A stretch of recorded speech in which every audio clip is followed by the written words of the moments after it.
The Great Smoky Mountains always feel like another home to us. Every month, one weekend trip there is necessary because Dad gets tired from office work and needs rest. That rest is not possible at home. It's only available in the forest. However, Dad changed after one trip there because of what we experienced. Back in 2022, Dad suggested we try a different logging road. He'd found it on a camping forum. "Maybe we will find the coolest spot there," he said, showing me pictures.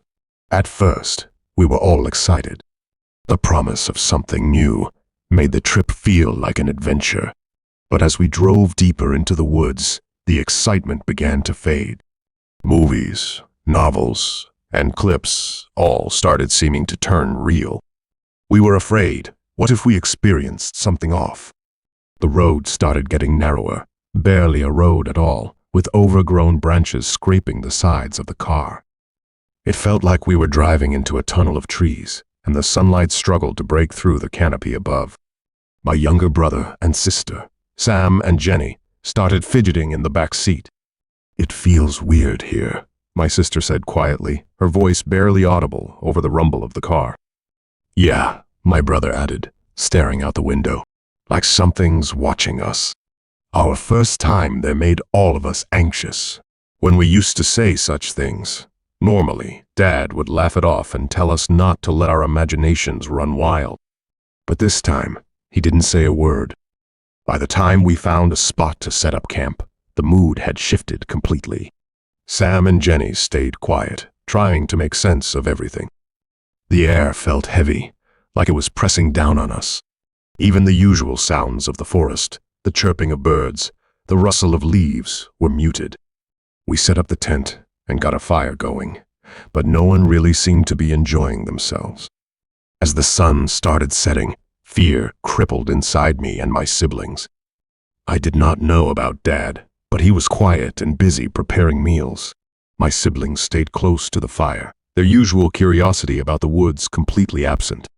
Dad sat in his chair, staring into the flames, while Mom kept glancing over her shoulder, as if expecting to see someone or something standing in the shadows. Finally, Dad stood up and announced we were packing up. "We'll head back down tonight," he said, his voice calm but firm. "Something doesn't feel right." It felt like he sensed what everyone was feeling. He was maybe doubtful too.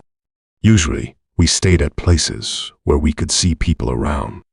The very secluded spot doubled our fright. We didn't argue with Dad, as none of us wanted to stay a second longer. The drive down the mountain was tense. The road was even darker than before, the headlights barely cutting through the thick blackness. Every now and then, Dad would glance in the rearview mirror, his eyes darting back and forth as if he expected to see something following us. It was the first time we were in deep woods and could not shake the heaviness we felt there.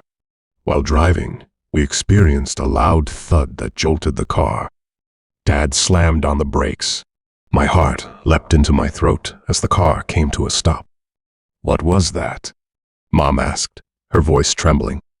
Dad opened the door and stepped out, his flashlight cutting through the darkness. The rest of us stayed in the car, peering out the windows. That's when we saw a dog lying in the middle of the road. It was a weird dog, maybe dead for days.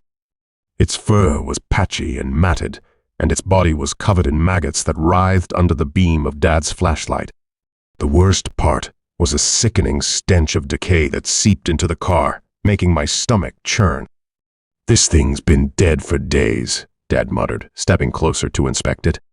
He crouched down, shining the light over its body.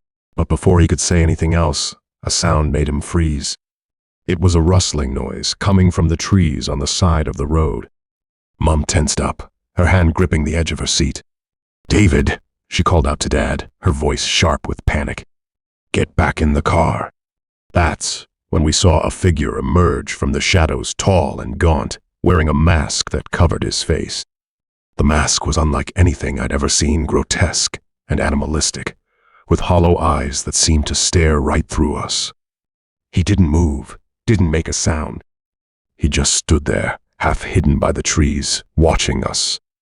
"Everyone, stay in the car," Dad said, his voice steady despite the fear I could see in his eyes. He backed away from the dog slowly, never taking his eyes off the figure. When he reached the driver's side door, he climbed in and locked it in one fluid motion. "Hold on," he said, slamming the car into reverse. The tires squealed as we backed up, the figure still standing there, unmoving. Then, as quickly as he'd appeared, he vanished into the trees. Dad didn't waste a second. He spun the car around and sped down the mountain, the headlights bouncing over the uneven road. None of us spoke. The only sound was the roar of the engine and the pounding of my heart.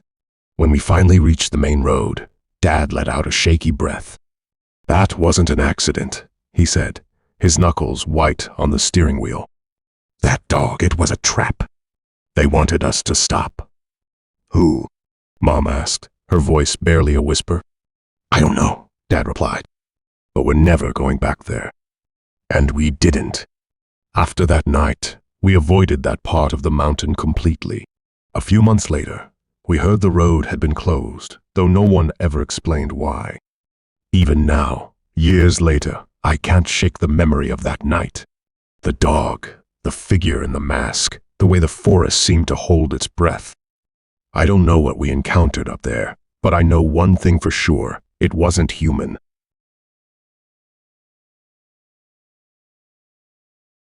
Exams were done, and the weekend hiking trip was about to begin. Me, Jake, Maria, and Sophie just wanted to leave this world behind and go somewhere we could be ourselves. That's why we chose a remote area, far from the usual hiking trails, hoping for a quiet, uninterrupted weekend. On Friday, after the paper, we packed our gear. The weather was windy, so all of them came to my home from college, and we packed just one big bag that had everything.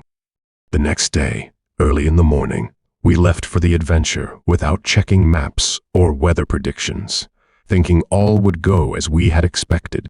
Unlike the past, it took us more than 5 hours to reach there, so it was late morning when we arrived at the clearing we had picked for our camp, and then the rain started. It was more like a tormenting rain, coming down in sheets, soaking us, and turning the ground to mud. By the time we got the tents up, we were all shivering.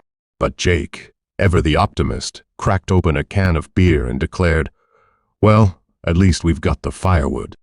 He was super crazy, that guy. We all thought the firewood wouldn't work, but to our surprise, the soaked wood actually caught fire after some effort. Soon we were huddled around the flames, our spirits lifting with the warmth. We spent the evening laughing, swapping stories, and trying to ignore the chill that had settled in our bones. That night, the forest around us was weirdly quiet. No chirping crickets, no rustling leaves, just the sound of the wind howling through the trees and the downpour. I didn't say anything, but I could tell the others noticed it too.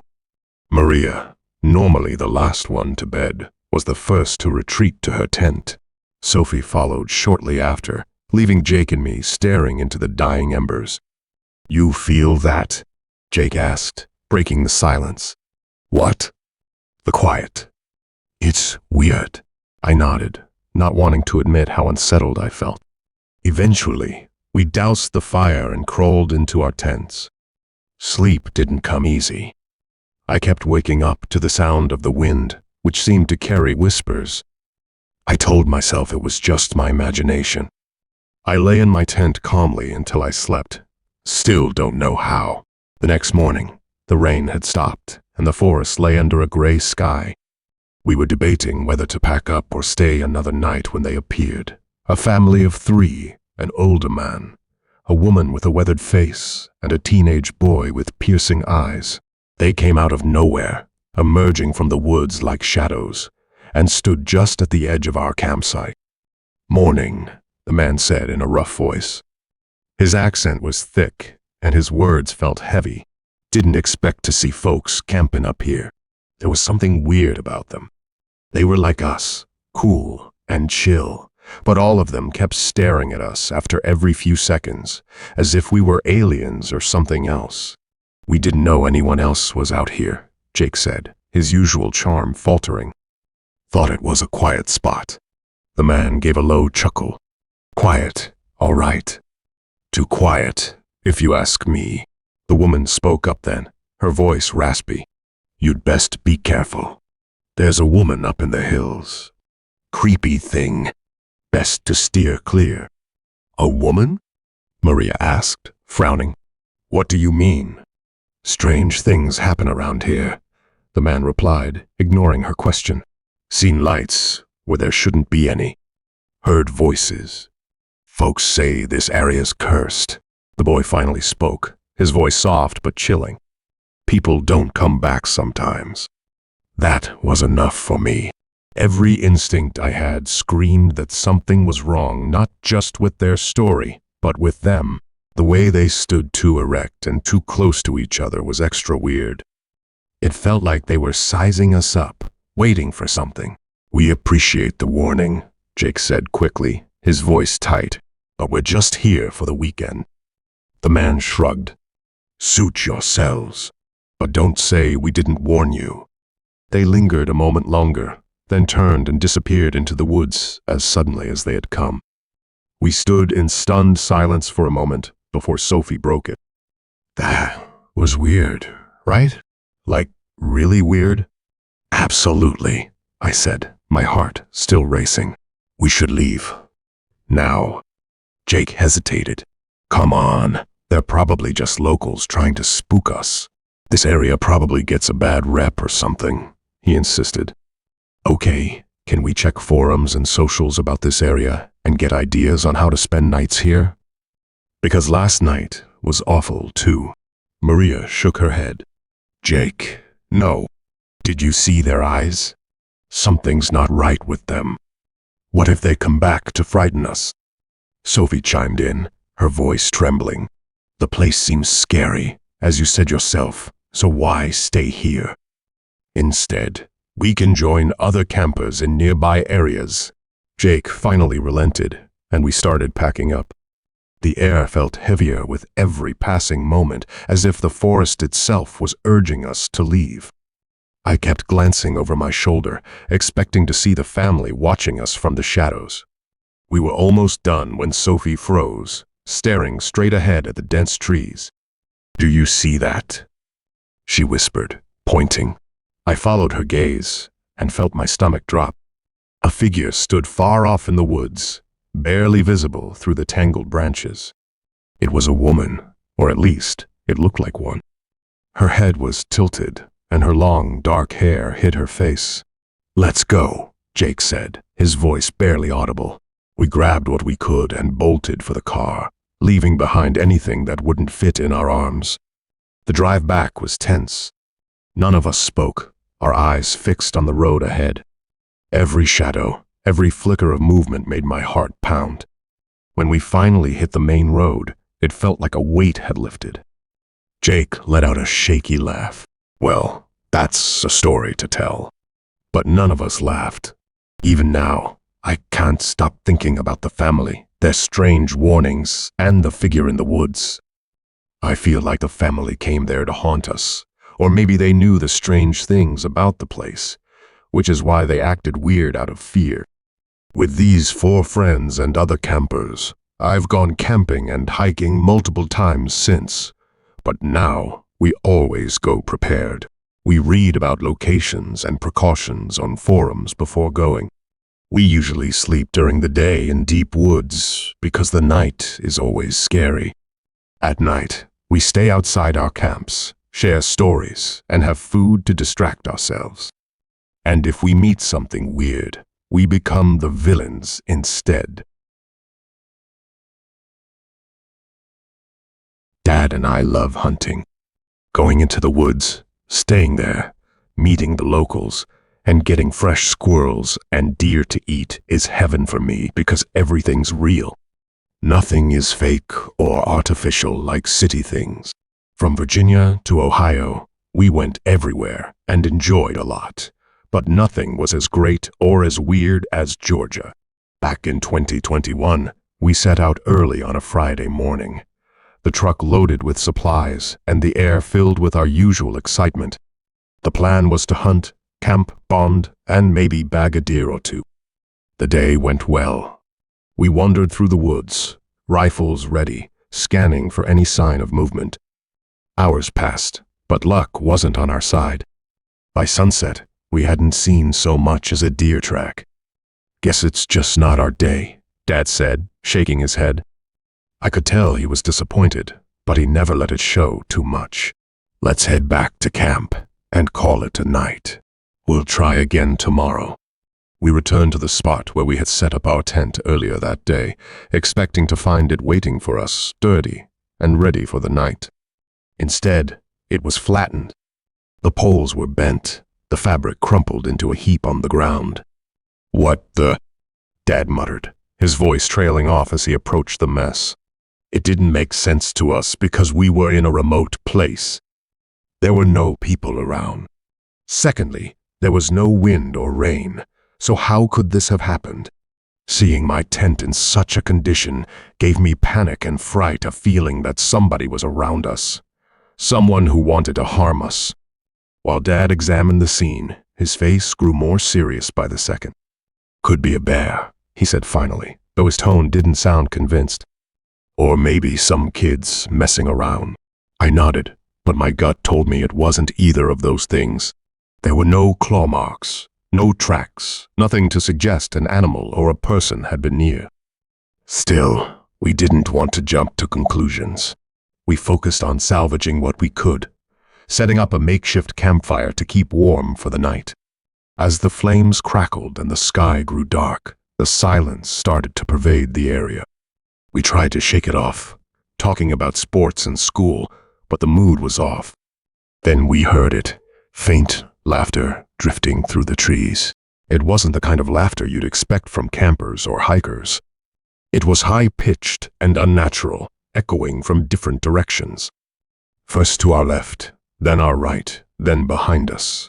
It felt as though the forest itself was alive, mocking us. "Did you hear that?" I asked, my voice barely a whisper to Dad. Dad's face was tense, his eyes scanning the darkness. "Yeah," he said, reaching for his rifle. "Stay close to me." The laughter grew louder, closer, as though it was circling us, giving us fright. My heart was pounding now, my breath shallow. Every instinct told me to run, but where? The woods were vast, and we didn't know what or who was out there.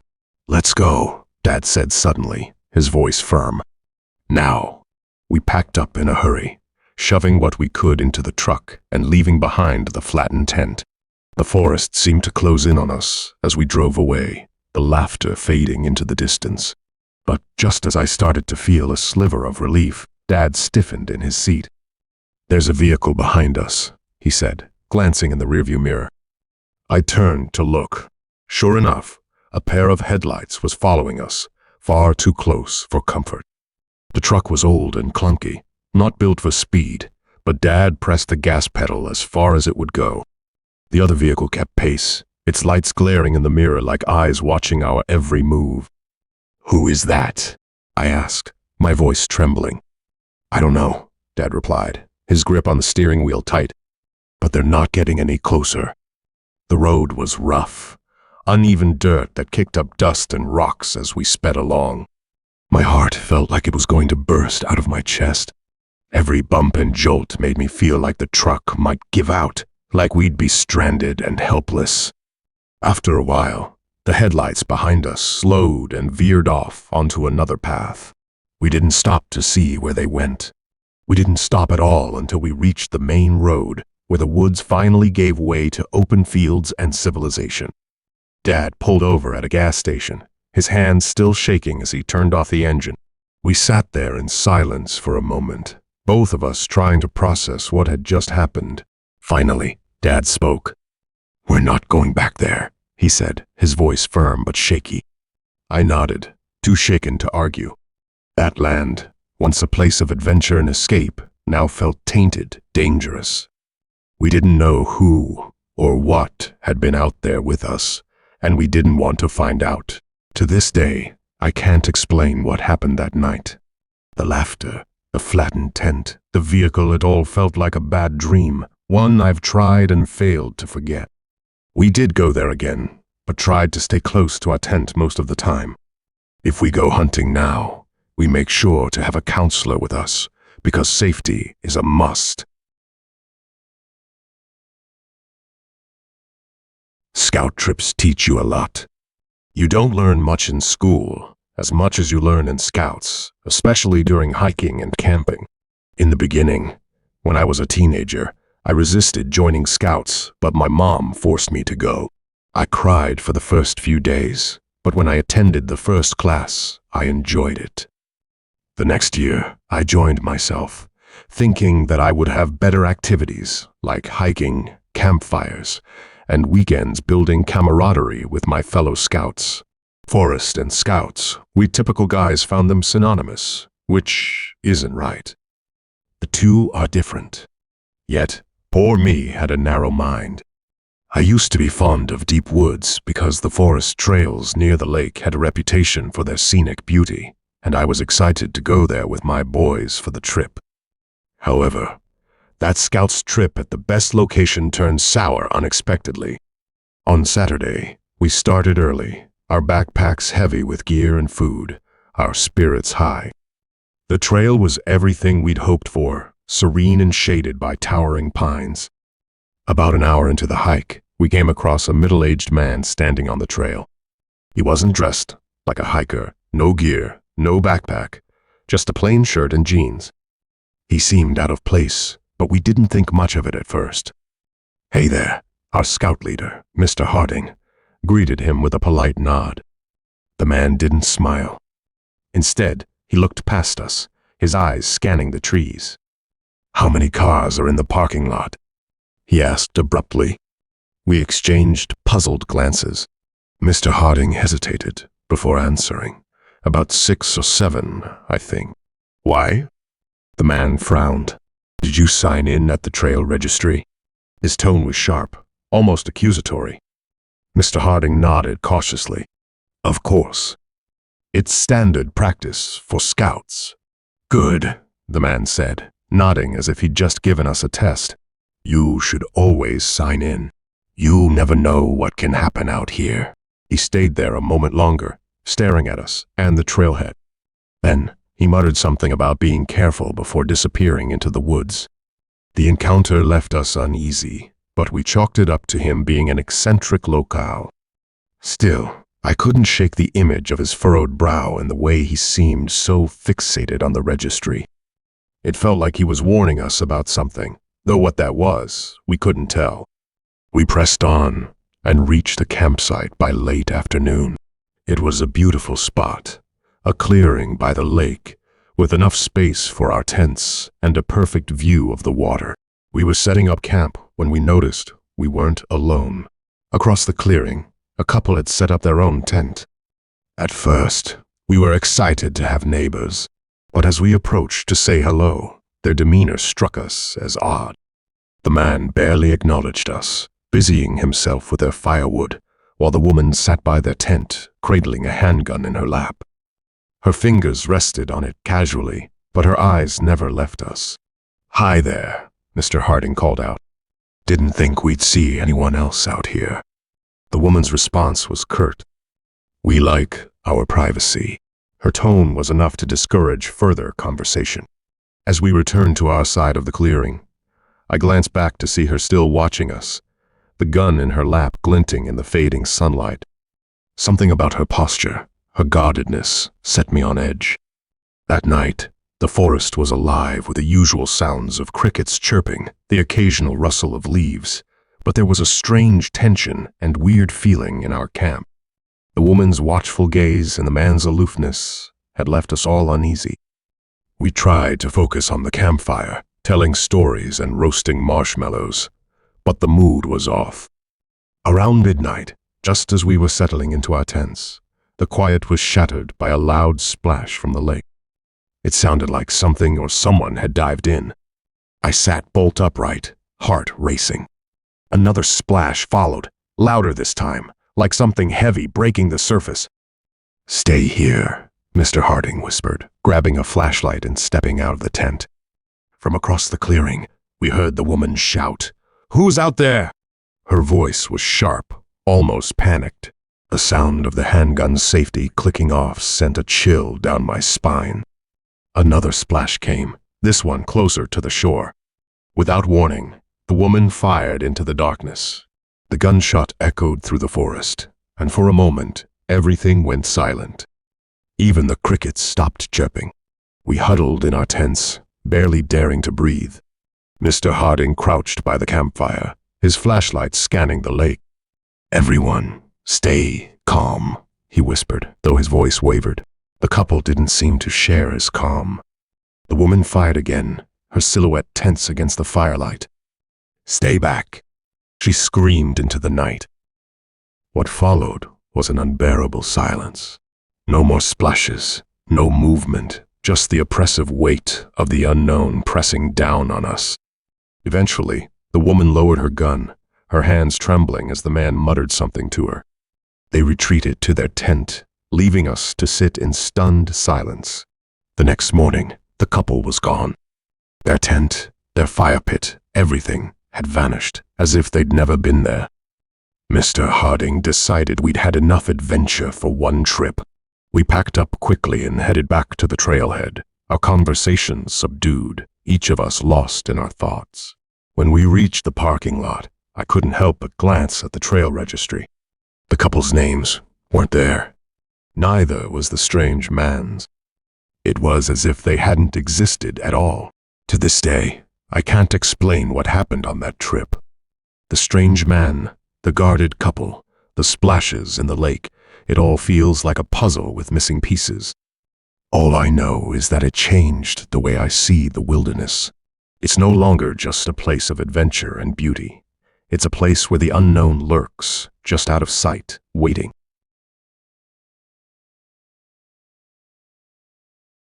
Going camping with family is a lovely experience. But what about that weekend that turned into a horrible memory?